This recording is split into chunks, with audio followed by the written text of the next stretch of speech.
पर्यटन और वन राजस्थान की जीवन रेखा है। पर्यटन व्यवसाय को राजस्थान में उद्योग का दर्जा दिया गया है, लेकिन ये बात काबिले गौर है कि वाइल्ड लाइफ टूरिज्म से 20 से 25% राजस्व प्राप्त होता है। दुनिया भर से टूरिस्ट को राजस्थान बुलाने के लिए होटल्स और रिजॉर्ट का होना बेहद जरूरी है।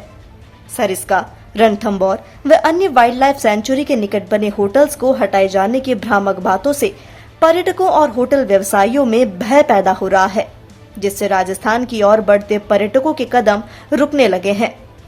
इससे न केवल प्रदेश को आर्थिक नुकसान हो रहा है, बल्कि राज्य की छवि भी खराब हो रही है।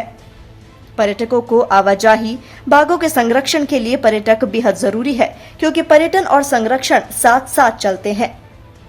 होटल एवं रेस्टोरेंट एसोसिएशन सरिस्का, अलवर तथा होटल एसोसिएशन टहला सरिस्का की ओर से बुधवार को विशेषज्ञों ने यह बात कही।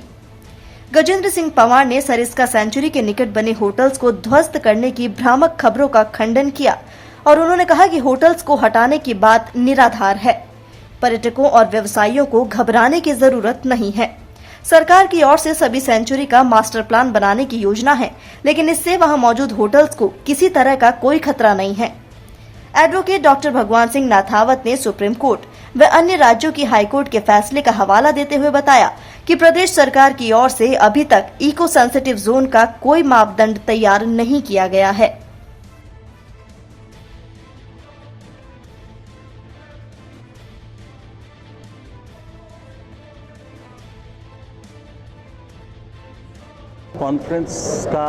प्रेस कॉन्फ्रेंस का आज का जो मकसद था, हमारा दो मेजर पॉइंट को क्लैरिफाई करने का था।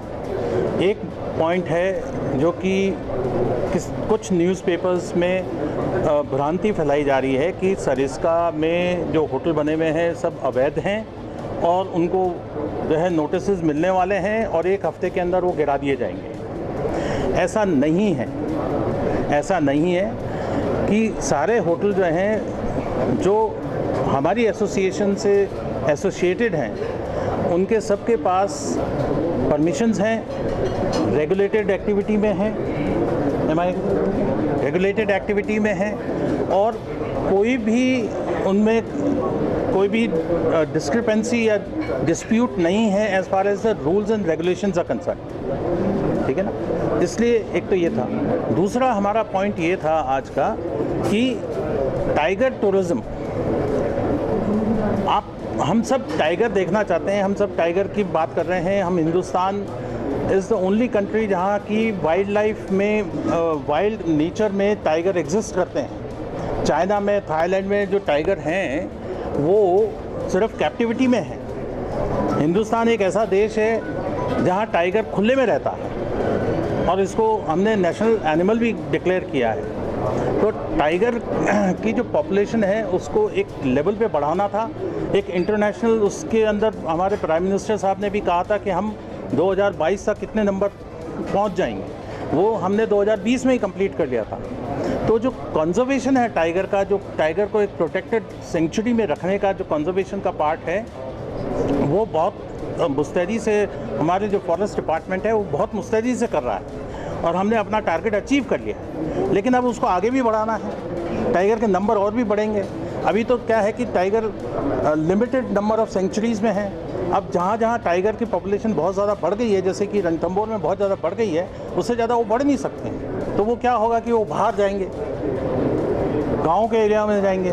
तो ऐसी नई सेंचुरीज़ भी बनाई जा रही हैं जहाँ की वहाँ से टाइगर को ट्रांसलोकेट करके दूसरी सेंचुरीज़ में ले जाया जा रहा है और पूरे हिंदुस्तान के अंदर एक ऐसा इकोसिस्टम डेवलप हो रहा है जिसके अंदर टाइगर का प्रोपोगेशन, क्योंकि एक टाइगर की जो लाइफ है वो 14 से 18 साल के बीच में होती है, तो उसकी जो प्रोजनी है, उसकी जो पॉपुलेशन है वो डिक्रीज़ भी बहुत जल्दी हो सकती है अगर हम उनको प्रोटेक्शन नहीं देंगे तो। ठीक है ना।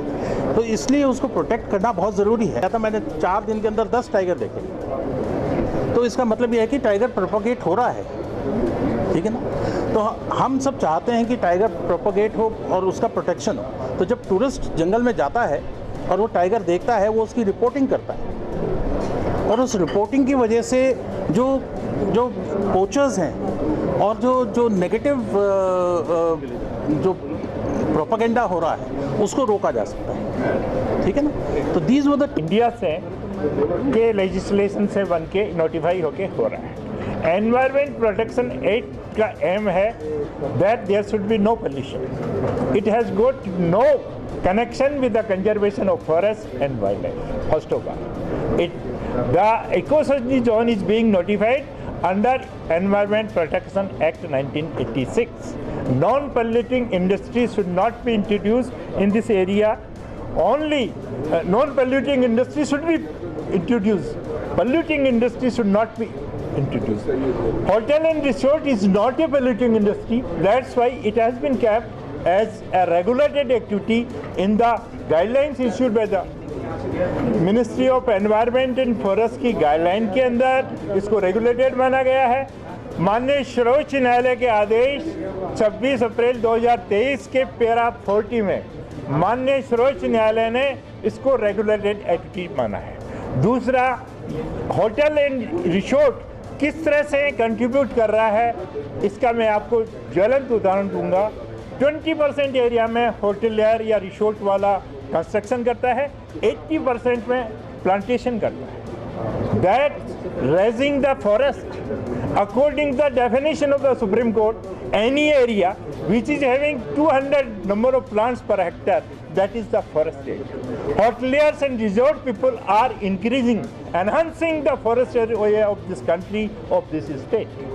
So that's why they are eco-friendly, they are providing employment, they are increasing the forest area of this state, and as on today, there is no ecosystem zone. It is in the pipeline. No order, no circular, no government notification can be implemented by retrospective. पीछे की तारीखें से उसका क्रियान्वयन नहीं किया जा सकता। आज की तारीख में जिसने जो परमिशन ले रखी है, either he has taken MSME की परमिशन तो वो चला सकता है, कन्वर्जन कराया है तो वो लोग कहते हैं साहब ये तो उससे परमिशन नहीं ली। कलेक्टर जब उसको कन्वर्जन को इश्यू करता है, वो तहसीलदार, एसडीएम, फॉरेस्ट, वाटर वर्क्स का एक्शन, पीडब्ल्यूडी का एक्शन, इंडस्ट्रीज से, रिको से एवं ग्राम पंचायत से सबकी एनओसी प्राप्त होने के बाद कन्वर्जन किया जाता है। If still the people think that it is wrong, then the whole of the system of the state we are going to blame. That's all. पर्यटन विभाग से किसी भी प्रकार का कोई एक्शन नहीं लिया गया है। ये केवल मात्र न्यूज़पेपर के अंदर न्यूज़ उछल के आई है कि साहब वहाँ पे होटल ऐसे हैं जिन्होंने अतिक्रमण कर रखा है, अवैध है। तो मैंने कल भी यही कहा था कि हम लोग अतिक्रमण ही नहीं है, हम अवैध निर्माण नहीं करते, हम कानून से चलने वाले लोग हैं, क्योंकि हम पर्यटन इंडस्ट्री के अंदर हैं, हम इन चीज़ों का बहुत ध्यान रखते हैं। कहीं कोई भ्रांति है उसके बारे में अभी चर्चा हो गई है। नाथावत साहब ने पॉइंट टू पॉइंट लीगल चीज़ें जो हैं कानून तर्क देके आप लोगों को समझाई है। आपके माध्यम से मेरा इतना ही निवेदन है सरकार को और विभाग को कि इस चीज़ की तथ्य के तह पे जाएँ और ऐसा भ्रम नहीं फैलाएं जिससे कि पर्यटन को और पर्यटकों को नुकसान हो।